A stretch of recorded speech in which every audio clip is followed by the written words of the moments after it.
Ah, ini di mana bro? Di Grand Sutra. Grand Sutra. Ini nyampe ke sini nih, Serang. Jadi dari semalam bongkar si Koclak itu nyari yang sempurna, dapat 5 semalam. Dan ternyata baru ada lagi. Berarti ini duren yang ke-6 si Koclak yang sempurna bro.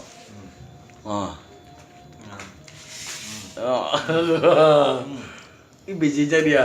Kebetulan dapat bijinya yang kecil. Bikin iri pastinya. Bikin iri karena saya juga bukan ahli duren yang Coba dibuka nih, buka nih. biar tahu. Allah. Nih. Tuh. Ini si Koclak nih.